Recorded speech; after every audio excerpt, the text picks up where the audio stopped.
to California Cooking and Happy New Year. And in case you haven't heard, we have some a baby. Bye-bye.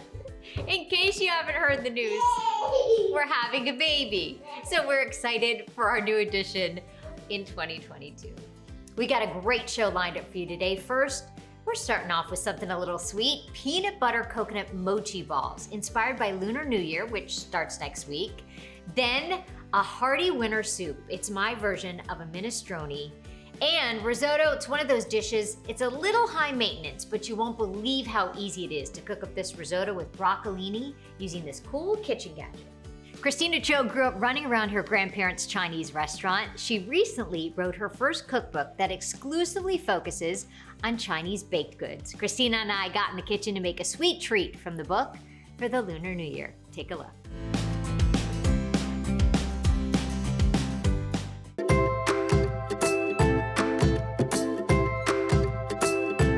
Christina. Hi, Jessica. So excited to see you. It's so good to see you again. We had the chance to meet on KTLA and it was so nice. And I remember tasting the food that you brought that day and I was like, especially the hot dog buns. And you guys were really excited by those. We were really into those. But it's so great to see you. And your book, I happen to love Mooncakes and Milk Bread. What a beautiful book, by the way. And the fact that Lunar New Year is coming up in just a couple of days, I was like, oh, it'd be fun to talk about your family and your traditions and all the things that you guys do this time of year.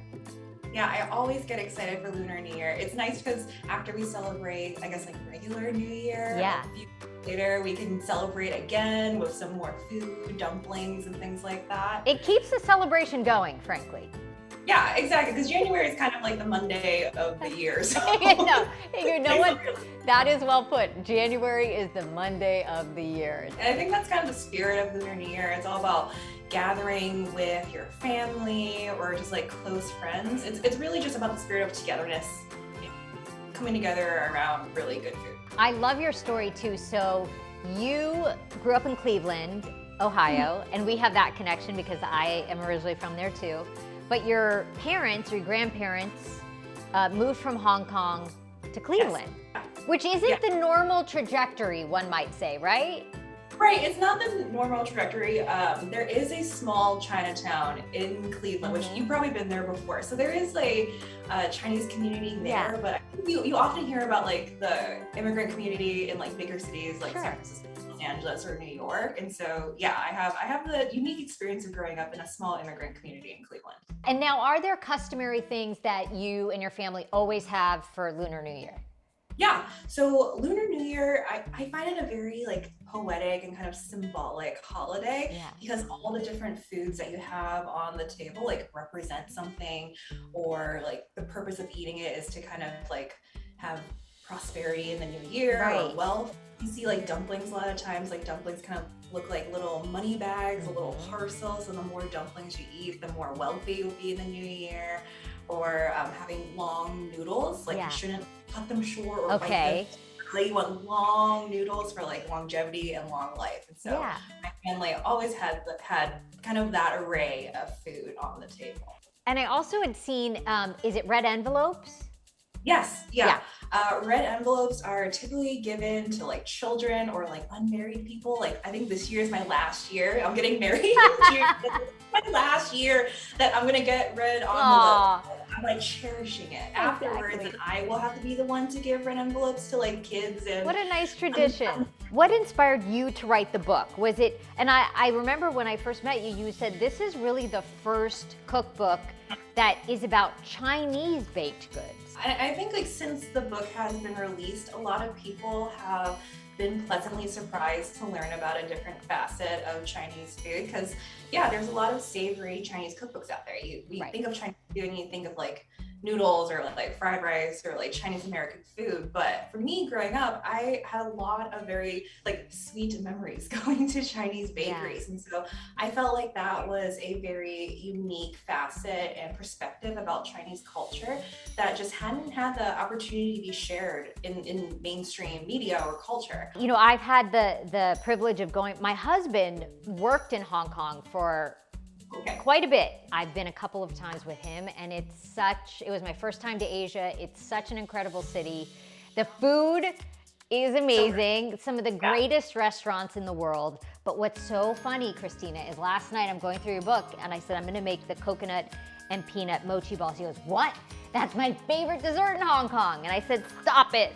So I'm excited for him to try these because he said these are his favorite. I think he'll love them. It's hard to beat like a fresh, like anything fresh, but like a fresh like mochi ball has like the best texture. This actual recipe is a very traditional thing that you would find at Chinese bakeries. I love making these because it feels like it's winter time. They kind of look like little snowballs. Yeah. I have the mochi dough, and I could not believe how easily it came together in the pan. All you do is just combine like full fat coconut milk. It keeps it like nice and soft. Yeah. Tender. You combine that with sugar and then the glutinous rice flour. You just kind of cook it down in a pan until it looks like Play-Doh. Yeah. You know? Well, that's the thing. I kind of want to play with it. Yeah. It's very hard. Yeah. And mochi is sticky, so that's why we like to have a lot of cornstarch on the side. Yes. And so when you're done making the mochi in the pot, we're gonna put some cornstarch on like a silicone baking mat. And then you put the mochi on there, and while it's still a little warm, you're gonna sprinkle more cornstarch on top, and then with a rolling pin, you're gonna roll it out into about a 12 by 15 inch rectangle. And then the filling, which is a lot of peanutty goodness. Yeah, the filling is so easy to make, especially if you have a food processor. Also, like just mix this by hand if you want to finely chop up the peanuts and just mix it into a bowl. But food processor takes like literally like 30 seconds to make them. One of the main ingredients is unsalted, dry roasted peanuts, right? Yeah, exactly. I got that exact same one. And we're gonna add 1 cup of that. And I like to use unsalted so that I can just control the amount of salt. Sure. And then to the bowl, we're gonna add some creamy peanut butter. A 1/4 cup, was it? Yes, a 1/4 cup of creamy peanut butter. Okay. And then we're gonna add 1/2 teaspoon of just coarse salt. And then the last thing is just gonna be 2 tablespoons of honey for a little sweetness. And what's great about these is it's instant gratification. You can eat it right away. The moment you finish pleating it, you're like, yes, I can eat it.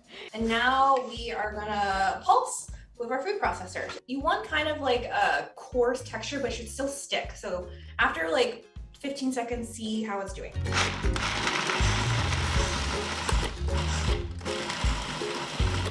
And now we can get ready to assemble our mochi balls. With our mochi here, the recipe makes 20 mochi balls. And so if you roll it out to like a rectangle that's about 12 by 15, you can essentially cut it into like a grid that's like 4 by 5.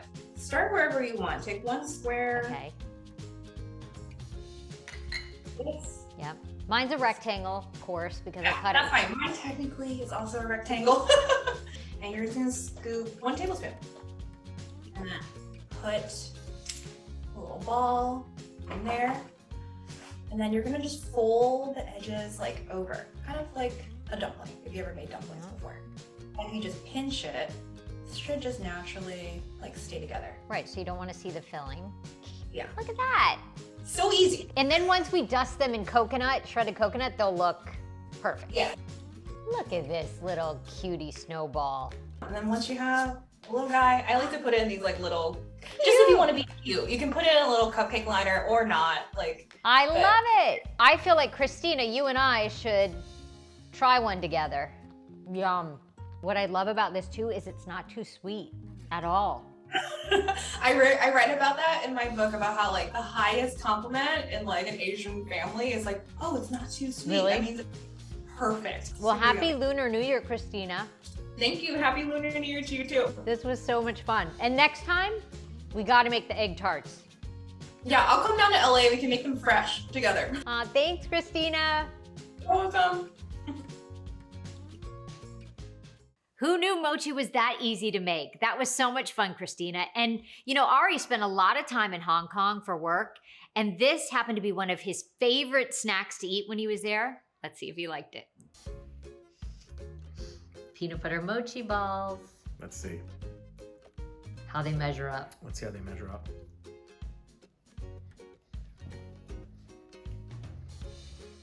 Oh, good.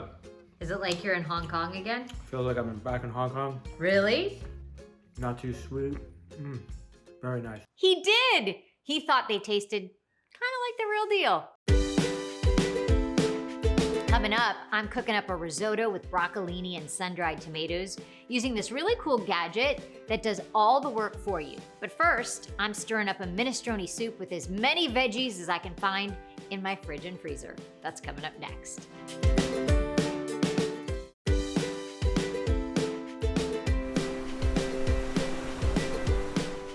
You know, this time of year, everybody's talking and thinking about eating healthier, so my strategy is just add more veggies to all of my dishes, and that's what I've done with this one. It's my take on minestrone.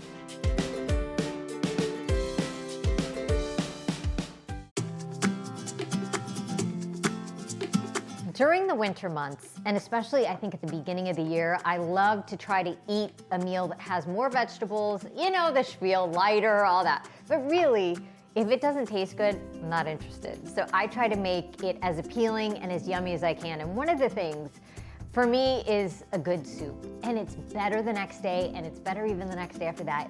I don't even want to technically call it a minestrone soup. It's almost like minestrone meets a vegetable soup. The first thing is kale. Lots of kale and greens, whether it be spinach or kale, always cooks down in a soup. So I've washed the kale. I'm gonna also put some fennel in there. I had some fennel in the fridge, and fennel gives so much flavor. It's the best. Shredded carrots. I've got some string green beans, and then also some veggies that I had in the freezer. So we're gonna just throw it all in a big pot and hope for the best. So the first thing I'm gonna do, I'm gonna cut up our kale, and you just take it off the stem and roll. I like to kind of just roll it up and give it a pretty good chop. And you don't want too big of pieces. The base of any soup or stew, of course, some onion. So I'm gonna do a half of an onion, chopped up, fennel. And I love fennel. I cook with it all the time. And this, I don't know, it's just one of those veggies, I think in this soup, I would really miss it. There's some things we could live without in this soup.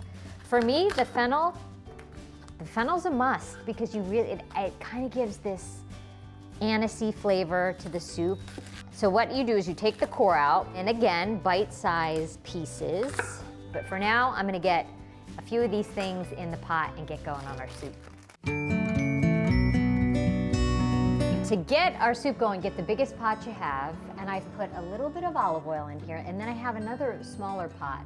This is gonna be for the pasta. I'm gonna use the rotini, the curly pasta, and I like to cook it separately, because if you cook it in the soup, then the next day when you go to reheat it, or the day after that, the pasta's just so mushy. So I cook the pasta separately and then add it to my soup when it's all done. So in here, to start off, let's get our onion, and then some salt, pepper, and just let this go until it's softened. So our onion and fennel have been cooking for a couple of minutes, and now just a big handful of shredded carrots, maybe two. I'm gonna add a touch more oil. To that, some garlic. So I have 2 cloves of garlic and my grater. Give it a stir. Some dried oregano. Maybe a teaspoon, teaspoon and a half. Also a little red pepper flake. I would say that was a half teaspoon, but if you like more, go for it.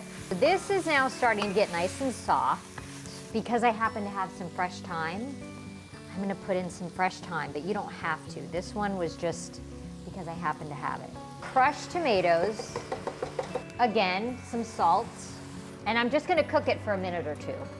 And that's, you know, the minestrone has that red tomatoey broth, so this is gonna give you that effect. So green beans going in, some veggie stock.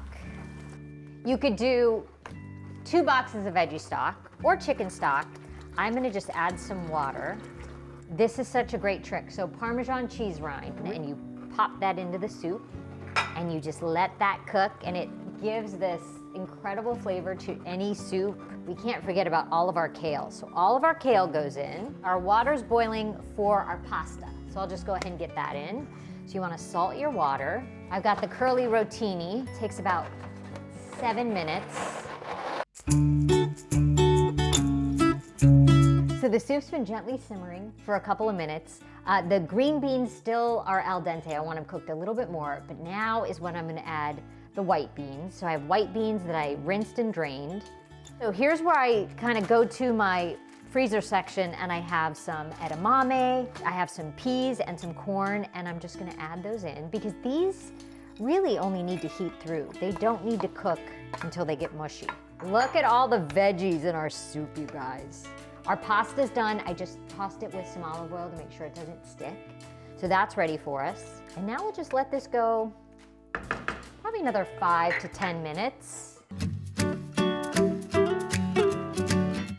Ah, so full of veggies, and really, I mean, this soup takes 30 minutes or less, but like I said, tomorrow it'll be even better. Pasta goes in, all of these veggies, the kale, the fennel, beans, on top, Parmesan cheese, a drizzle of olive oil usually. Oh yeah, yum, that's good. That soup is so flavorful and comforting, everything you want this time of year. Coming up, I'm learning how to make foolproof risotto in a snap.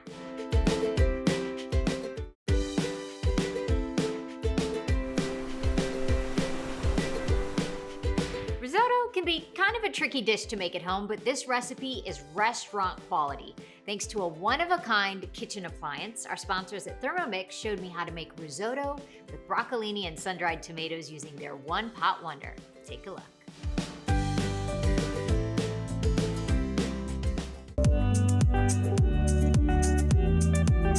Hi, Christina. Hey, Jess. How are you? I'm good. How are you? Great, thank you. I love your space. This is a great you. workspace.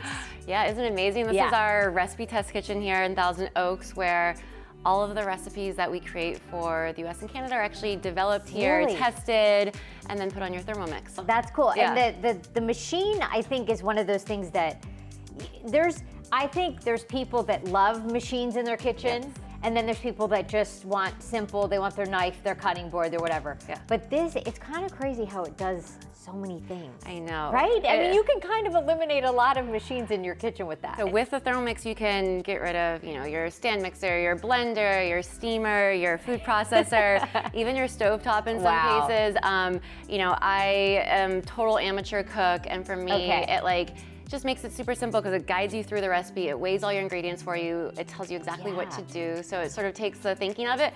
But at the same time, professional chefs around the globe use it because it's super precise, allows you to blend and cook at the same time, which is huge. And so it really can be for everybody. But as a total working mom here, it's like a game changer. Right. This TM6 connects directly to the internet. The great huge color screen is awesome because not only can you search for your recipe and find inspiration directly on the TM6, you just press start cooking and it'll guide you through the whole thing. And how many recipes are on the database? Yeah, so on CookID, which is our recipe platform, there's more than 70,000 recipes. Oh well, I think what's kind of crazy too is the fact that we're gonna make risotto, and when you talk about risotto, the whole thing that everyone says is you cannot walk away from your stove. Right. You have to keep stirring. I know. And if you do, the whole thing doesn't work. Right. That is one of the nice things about the Thermomix because it's constantly going to be, the blade's going to be moving, it's going to be cooking the rice. It stirs for you. And take me through how it works. Let's just go directly into CookID. So if you swipe your screen that way, you'll see that it's asking you what you want to cook today. Today we're going to actually try and make this risotto with broccolini. The magic really happens as we scroll top and you press start cooking. And then the whole guided cooking technology kicks in. You'll see the first step says to place 2 ounces of Parmesan cheese, and that means in the bowl. Then you're gonna put the lid on top. So again, it's just gonna tell me exactly what to do. And I press next, and it has 10 seconds set on the time. There's no temperature set. And then you'll see here, it says to turn the speed selector to speed 10. Okay, our cheese Is done. all Now it's grated. finely grated Parmesan. Yes, we're gonna save this now because we want to use this a little bit later. We're just gonna, again, press next, and it's gonna take us to the next step. And now it's asking me to put in 2 garlic cloves into the bowl. And then we're gonna add in 2 shallots in pieces. Now we're gonna add 1 ounce of unsalted butter. So we're gonna do a 1/4 teaspoon of salt. So putting the lid back on. It's 5 seconds, and we're gonna turn it to speed 5. So it's just gonna basically chop all of our onions and our garlic together for us. And now we're gonna add in our sun-dried tomatoes. I've got 4 ounces of sun-dried tomatoes here, 8 ounces of the broccoli florets. Now the Thermomix is actually gonna heat up to 250 degrees and saute the broccoli rabe and the sun-dried tomatoes for 5 minutes. You can hear the sizzle in here, but it looks nice and vibrant and yummy. It does. And this is gonna be our topping for our risotto.